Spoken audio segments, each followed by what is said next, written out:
Oke teman-teman, kita datang kembali nih versi podcast, diskusi mengenai banyak hal lah ya, yang ya keseharian kita dengan banyak kejadian-kejadian, fenomena, peristiwa dan lain sebagainya. Tetapi hari ini coba mengeksplorasi tentang satu hal penting juga mengenai bicara soal milenial. Apa itu barang ini nih? Makhluk apa sih milenial itu ya? Milenial ini. Banyak orang mengatakan milenial itu tentang usia. Tetapi ada juga yang mengatakan itu sebagai rentang waktu dan lain sebagainya. Tetapi kalau kita melihat apa sebetulnya tantangan milenial ya? Kalau dari Badan Dunia itu mengatakan yang termasuk milenial itu yang lahir tahun 81 sampai 98. Setelah itu generasi Z yang lahirnya mulai dari 9 sampai sekarang tuh masuk generasi Z, tapi kita tidak tahu. Tapi yang jelas bahwa memang saat ini generasi milenial menjadi salah satu yang penting untuk kita pikirkan masa depannya. Nah, secara serius, kurang lebih gitu ya. Secara serius, mungkin kita coba diskusi mengenai sebetulnya milenial ini mau dibawa kemana sih? Ada 27%, kalau data itu mengatakan 27% itu ya kurang lebih ya. Yang meletakkan generasi milenial Indonesia pada saat ini, yang itu kemungkinan akan terus bertambah. Nah, kita coba obrolin soal itu, teman-teman. Dua orang di sini yang konon katanya mereka masuk generasi milenial. Nanti kita coba tanyakan apa betul ya mereka ini masuk generasi milenial atau tidak. Ya nanti kita coba usianya berapa begitu ya. Ya, Mbah Muti atau Teh Muti. Orang kalau di Jawa Barat kan kita Bandung ya. Ya, Bandung. Sama ini siapa lagi? Satu lagi ini kita nggak tahu ini siapa nih. Perkenalan diri dulu kali ya. Satu lagi adalah Mas Jonah. Dua-duanya ini saat ini berkecimpung gitu ya. Mereka ini peneliti muda di IPRC, Indonesian Politics Research and Consulting, yang merupakan salah satu lembaga riset dan juga konsultasi politik di Indonesia, dan mereka adalah peneliti mudanya. Dan kita tahu teman-teman semuanya ya, mereka sekali lagi mengaku bahwa mereka adalah milenial, tetapi kita akan coba cek ombak lah ya, seberapa milenialkah mereka. Karena yang kita pahami memang seperti yang tadi saya sampaikan datanya ya, Muti dan Jonah, ada 27% lebih nih yang merasa bahwa mereka milenial. Kalau 81 berarti saya milenial juga nih. 81 saya milenial ini ya. Mas juga milenial. Tapi jangan keras-keras. 81 itu ambang batas. Problemnya di situ. Minimal. Baik. Muti. Oke. Generasi milenial sekarang itu dianggap salah satu yang produktif lah, yang mengisi ruang-ruang baik itu diskursus ya, dan seringkali jadi problem adalah ketika masuk dalam konteks kerjaan. Menurut Muti, apa yang perlu disiapkan Untuk milenial terjun ke dunia kerja? Oke. Menurut pandangan pribadi aku sih, milenial itu adalah satu generasi yang dekat dengan digitalisasi, dengan gadget, dengan perkembangan zaman gitu kan. Nah, apa yang harus disiapkan oleh milenial untuk terjun ke dunia kerja? Tentunya karena sudah mudahnya akses informasi, kita bisa mengakses informasi tentang lowongan kerja itu di mana gitu kan. Terus kita juga bisa lebih meresearch kembali ke bidang-bidang apa yang kita minati gitu kan. Dan perbedaan milenial dengan generasi sebelumnya itu kita lebih cepat lah istilahnya Mas. Jadi kalau misalkan kita mau cari kerja, sekarang udah ada beberapa platform yang menaungi gitu, kayak kita bisa cari di LinkedIn atau di Jobstreet. Emang susah nggak sih? Gimana? Bedanya apa dengan yang dulu itu? Ini saya baca-baca ya, ini bukan lihat-lihat WA, ini bukan, tapi ini coba baca-baca informasi bahwa memang saat ini ya kita tahu tadi sampaikan platform banyak, lalu kemudian digitalisasi konten dan segala macam itu cukup banyak.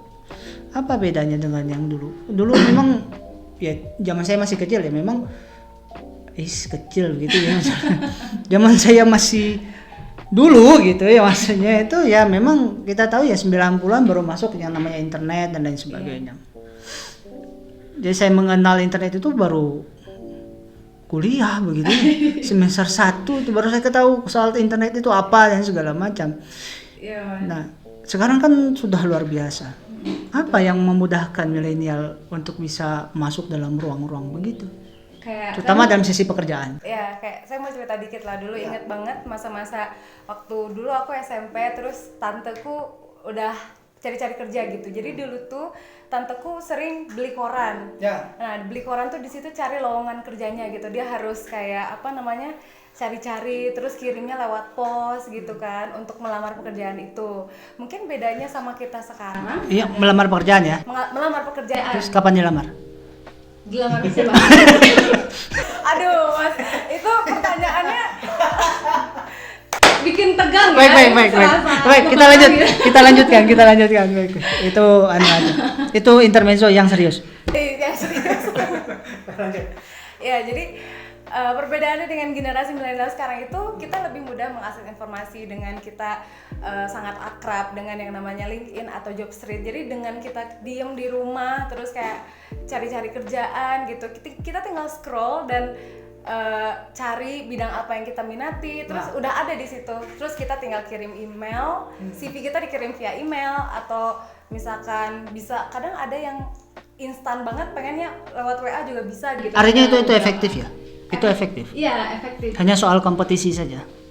Nah ya, kalau kompetisinya milenial kayaknya lebih tinggi sih ya Mas ya, karena bisa dibilang kita itu sekarang sudah orangnya udah pinter-pinter. Generasi milenial sekarang itu udah pinter-pinter. Jadi persaingan antara orang yang angkatan kerja dan yang baru mau masuk kerja itu juga lumayan tinggi sih Mas gitu. Muti kelahiran tahun berapa sih? 95. Ya, masih milenial Mas. Ya. Walaupun dalam sisi usia tadi gitu ya. Iya. Nggak usah diperjelas lagi gitu ya. Iya Mas. Oke.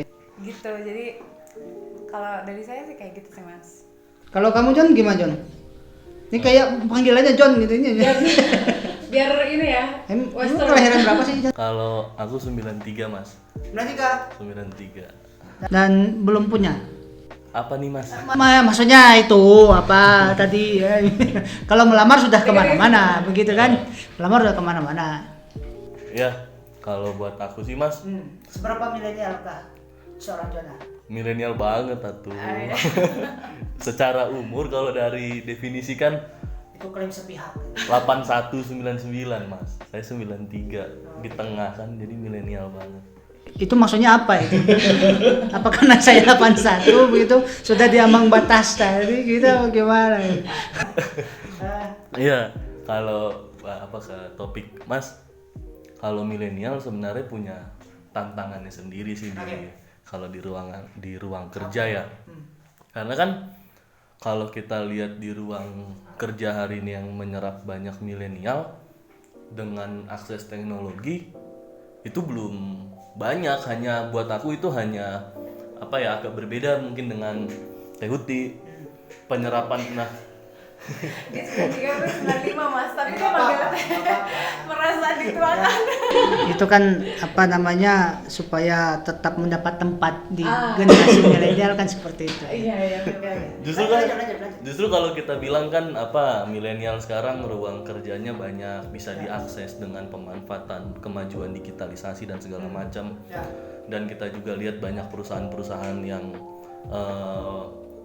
kita bilang tua kayak misalkan yang sudah mapan itu juga banyak menerapkan digitalisasi untuk menyerap tenaga-tenaga milenial. Tapi gini, tadi Muti bilang efektif menggunakan beberapa platform dalam mencari pekerjaan. Nah, kalau Jonah sendiri punya pengalaman nggak terhadap itu? Punya Mas, justru sebenarnya platform yang ada hari ini itu kan tidak menjangkau banyak ruang, karena tetap aja Mas, walaupun kita generasi milenial, penyerapan tenaga kerja paling banyak kan sektor industri buruh Mas. Wah itu kan nggak pengaruh saya milenial atau enggak gitu kan. Kalau soal industri kan identik ya, identiknya kan soal anak-anak natural gitu, ilmu natural maksudnya IPA gitu, pengetahuan alam. Ini kan sosial gimana coba? Sosial gimana dalam konteks untuk mendapatkan space. Makanya tantangannya sebenarnya buat milenial dan ruang kerja ini sebenarnya ada di orang tua Mas, bukan di anaknya. Itu menarik. Apa maksudnya? Karena kan banyak mindset di orang tua itu kan, wah anak saya udah di PLN, wah anak saya udah di Astra, wah anak saya udah di sini. Nah itu kan yang kira-kiranya kan banyak mendorong ruang kerja milenial sekarang itu kan nggak masuk di akal orang tua, sehingga kamu kerja apa sekarang kok di rumah aja. Pasti masih saudaraan sama Gundala. Kerjanya di PLN kan. Iya. Tapi kan itu kebanggaan orang tua Mas. Wah anak kamu di rumah aja, tapi kan dengan di rumah aja dia bisa menghasilkan duit, dia maju di IT. Ya itu menariknya. Ini kan orang sekarang terutama kita tahu ada beberapa orang-orang terkenal lah ya, generasi milenial, katakanlah seperti saya nggak perlu sebut namanya lah. Tapi dia YouTuber lah, ya YouTuber yang bagus, yang terkenal gara-gara main Ome TV begitu ya. Sampai dijodoh-jodohin sama orang Kazakhstan, mantan saya juga sih sebetulnya, tetapi ya yang lagi happening itu ya Mas ya? Iya, begitulah kurang lebih ya. Terus juga ya sekarang ada bukan alternatif, bahkan menjadi pendapatan primer bahkan ya. Iya. YouTuber itu kan luar biasa. Cita-cita anak SMA sekarang pengen jadi YouTuber. Cuma modal HP begitu ya, foto video sana sini, tapi menghasilkan. Nah, perubahan itu kalau menurut Jonah gimana? Jadi apa yang kemudian membuat orang lebih melihat bahwa kerja itu sekarang bukan lagi soal jam di kantor? Ya, bukan lagi dengan waktu yang ditetapkan 8 jam, masuk pagi kemudian pulang sore. Memang dengan milenial hari ini yang buat saya sih keywordnya fleksibilitas sih Mas. Lebih fleksibel, tidak terikat aturan kerja dan tanggung jawab, tapi tidak terikat dengan hal-hal yang dianggap oleh anak muda sekarang itu ketinggalan zaman lah. Gue harus bangun pagi, toh juga siang gue tetap bisa akses semuanya gue kerjain gitu. Itu kebiasaan kebiasaan milenial begitu ya, susah bangun pagi, tidak perlu ke kantor gitu kan Mas. jadi kalau Muti sendiri lebih senang yang terikat atau tidak Muti? Kalau aku sih selama itu maksudnya Ini pekerjaan ya. bagian pekerjaan. Bukan terikat dengan yang lain ya. Bukan dengan si Aat. Kalau misalkan dari aku sendiri sih, aku selama tempatku bekerja bisa mendorong segala kayak skill atau misalkan kayak kemampuan-kemampuan baru yang aku miliki gitu. Jadi aku nggak masalah gitu mau terikat dengan perusahaan itu atau enggak gitu. Jadi berdasarkan value yang aku punya, yang aku bawa untuk bekerja di situ gitu Mas. Ya, tapi senangnya itu tetap dengan punya keikatan gitu maksudnya ya. Maksudnya begini, bahwa setiap namanya industri itu pasti punya aturan main sendiri gitu ya. Betul. Tetapi kan kadang yang generasi saat ini Z milenial itu mereka tidak mau dibatasi dengan aturan yang terlalu mengikat lah. Tadi Jonah bilang datang jam 8, pulang jam sekian, ini jam berapa, macam. Yang penting proses gitu ya, selesai dan lain sebagainya. Tapi kan kadang generasi tua tidak seperti itu. Betul Mas. Mereka melihat pada kehadiran fisik seseorang untuk kemudian menilai bahwa dia itu sebagai seorang yang loyal atau efisien dalam pekerjaan atau dan lain sebagainya. Nah, kalau menurut Muti yang begitu-gitu tuh gimana sekarang? ketinggalan zaman nggak sih yang gitu-gitu tuh kan kita harus menjembatani gitu ya, istilahnya menjembatani. Menyesuaikan perkembangan Kita zaman harus ya Mas ya. ini maksud saya kita kan harus realize ya bahwa tidak semua orang itu bisa beradaptasi dengan kondisi itu. Nah, Kalau saya sih sukanya yang tidak terlalu mengikat. Jadi yang lebih bisa explore diri gitu. Terus kalau misalkan menanggapi soal perbedaan generasi lah kan. Kalau misalkan milenial itu identiknya kita lebih bebas, lebih suka mengeksplor hal-hal baru. Kalau misalkan yang baru itu kalau yang lama itu lebih konvensional, maksudnya itu bukan kolot tapi hanya mengikuti tradisi pada zamannya gitu. Kalau menurut saya sih gimana ya? Juga gitu karena ya kalau kerja kan kita harus bersosialisasi gitu kan antara generasi yang lama dan juga generasi milenial. Betul.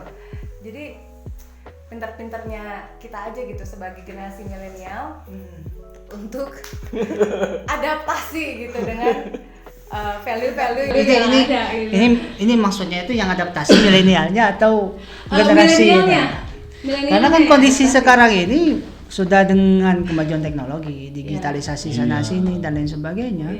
Relatifnya kan memang generasi yang dulu begitu ya, sebelum 80 alhamdulillah masuk 81 masih ya 80 ke sana gitu ya, itu relatifnya kan mereka sebetulnya bukan tidak tahu teknologi, bukan tidak mau melek teknologi, tapi mungkin teknologi itu kan relatif cepat ya teman-teman ya. Nah, Jona gimana Jona? Menangkap relativisme di dalam konteks teknologi itu kan ya sekarang gini, itu kan juga punya konteks kesesuaian dengan pekerjaan bagaimanapun. Kecuali YouTuber ya, siapapun bisa. Tapi ngurus pajak nggak mungkin Jona. Jona nggak punya pengetahuan di situ gitu loh. Ada hal-hal keterampilan teknis yang tidak bisa.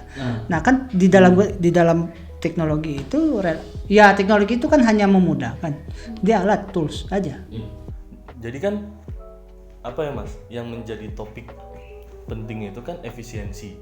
Itu kan yang dijawab sama teknologi sama kaum milenial. Banyak hal-hal yang akhirnya bisa di shortcut secara langsung gitu kan. Itu kan wah ini udah generasi milenial banget. Wah ketika ada banyak kayak di kantor pajak banyak hal-hal yang berubah secara pengurusan di shortcut semua secara digitalisasi kan. Wah berarti udah ada anak milenial nih di KJP terdekat dan segala macam. Memang tidak mungkin, misalkan tidak mungkin dengan spesifikasi khusus yang tidak memahami soal ekonomi, mereka yang mengurus soal bidang ekonomi gitu kan. Tapi itu tadi Mas, dengan adanya digitalisasi ini tidak semua orang yang kemudian mereka basically seorang memiliki retorika yang bagus, kemudian dia sekolah berbicara, dia seorang ini terus tiba-tiba dia jadi YouTube. Kan itu kan semua itu kan bisa dilatih dengan kemudahan teknologi hari ini Mas. Ditambah teamwork. Nah, kalau aku balik ke efisiensi tadi Mas yang banyak berubah. Contoh misalkan anak-anak milenial itu kan identik dengan pembuatan lapangan pekerjaan baru dengan digitalisasi. Nah, contoh misalkan efisiensi yang pertama misalkan kaum milenialnya kalau buka pekerjaan mereka udah nggak cari kantor lagi Mas, mereka sudah identik dengan co-working space gitu kan. Itu Kemudian kenapa lebih ke co-working space? Ya startup kan mereka harus meminimalisi cost produksi. Jadi daripada mereka harus nyewa gedung satu lantai di Sudirman mending mereka datang ke kafe begitu ya. Mereka datang ke kafe. Ada menggunakan working space-nya, tinggal pesen kopi aja gitu ya, sama donat. belum. Itu belum masuk sponsor kita. Tahan. Nah, itu kan efisiensi soal tempat kerja dipotong lagi, di-shortcut lagi kan. Nah, itu yang ketika banyak ide-ide yang memotong cara-cara kerja lama yang birokrasi yang panjang, lambat, ribet, dan ya itu berarti sudah ada digitalisasi dan itu ada ruang-ruang milenial, anak-anak milenial di sana. Gitu, Mas. Tapi Muti lihat efektif nggak dengan cara kerja begitu? Efektif Mas. Oke. Terus?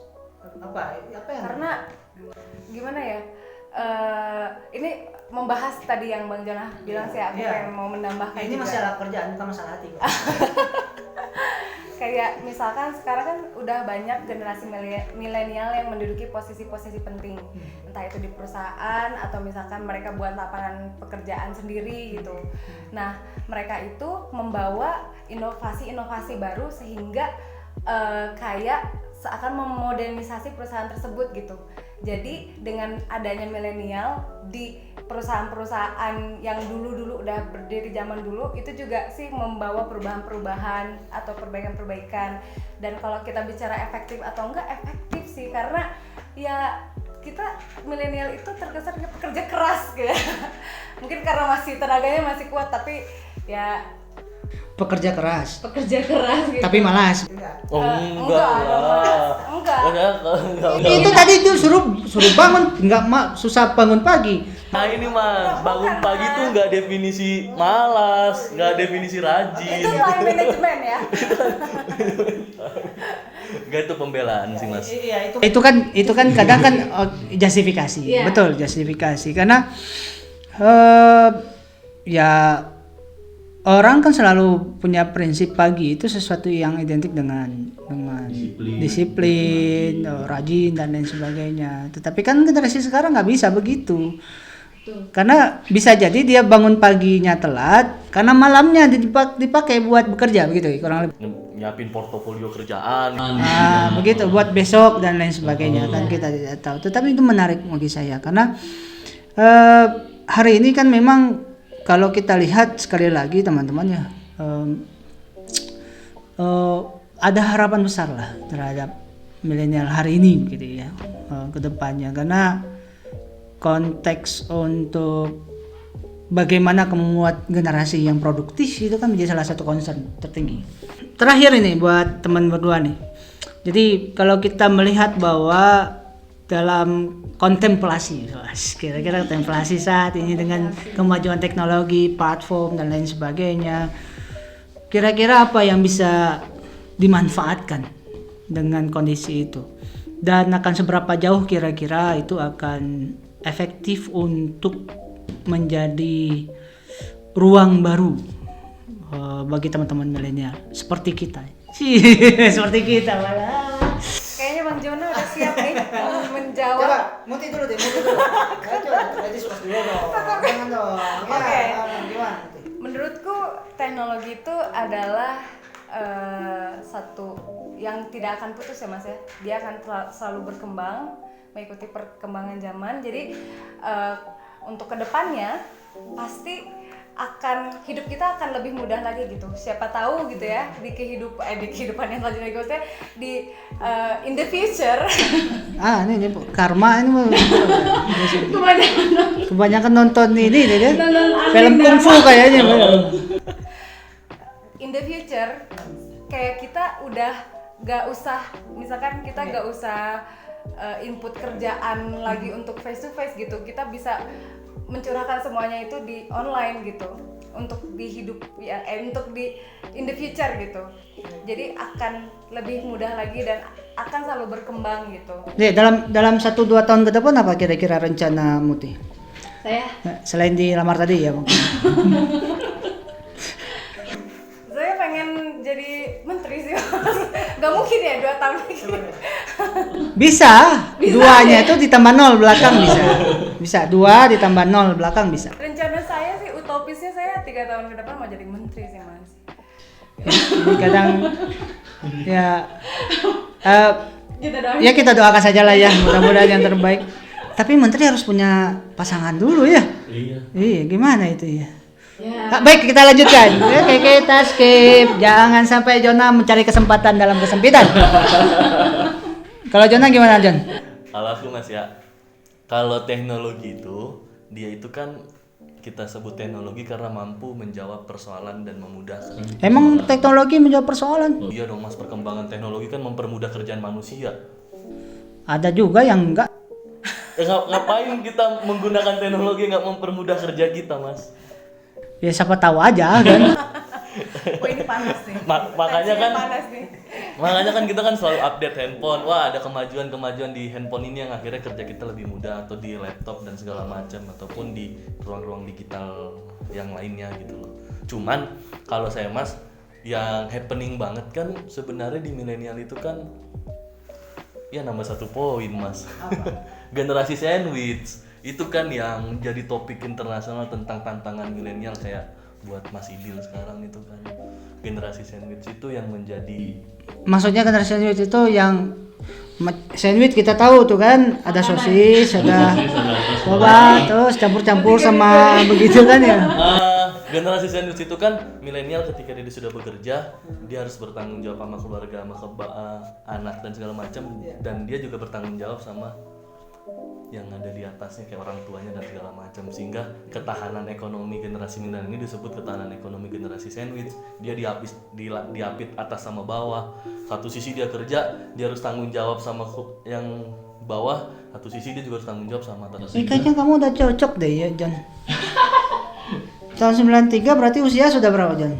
Tahun ini 30. 28 Mas. Nah itu kan jadi tantangan milenial hari ini di ruang pekerjaan. Apakah ruang pekerjaan milenial dengan ruang-ruang digitalisasi ini, startup, platform apapun itu kan, marketplace dan banyak itu bisa menjawab generasi sandwich ini jadi persoalan apa enggak di Indonesia hari ini? Itu kan jadi topik. Ya, memang itu menarik sih bahasanya ya, karena memang generasi sandwich Mas jadi generasi sandwich kayaknya bukan generasi sandwich, generasi burger gitu ya. lebih tebel ya. Berarti tebal tanggung jawabnya sangat berat ya Mas ya, atas bawah. Iya, karena memang udahnya digoreng lagi kan ya.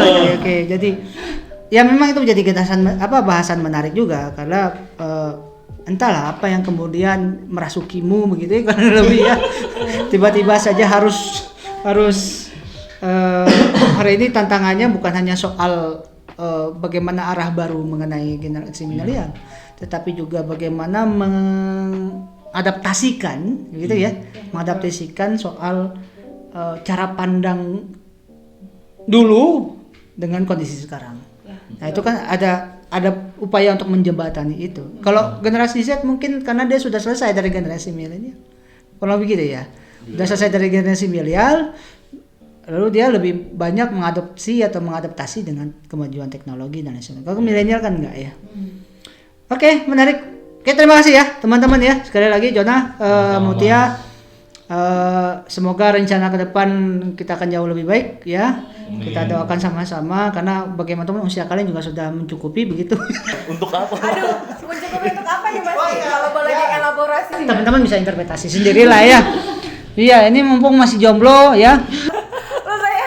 Oh enggak ya? Oh, sorry. Tidak ada yang Kita berdua jomblo. sudah taken Mas. Udah tekan kontrak gitu Mas. Oke, baik, terima kasih teman-teman. Kita akan ketemu lagi nanti di acara diskusi berikutnya ya di IPRC Podcast, dan kita akan berusaha ini akan tampil setiap 1 minggu sekali, mudah-mudahan dengan tema-tema yang berbeda dan lebih up to date tentu saja, dengan melihat bagaimana fenomena yang terjadi di sekitar kita. Itu yang kemudian kita utamakan untuk kita diskusikan. Kalau memang nanti kita juga akan lihat bagaimana fenomena yang terjadi di Indonesia dan lain sebagainya. Terima kasih, bye bye.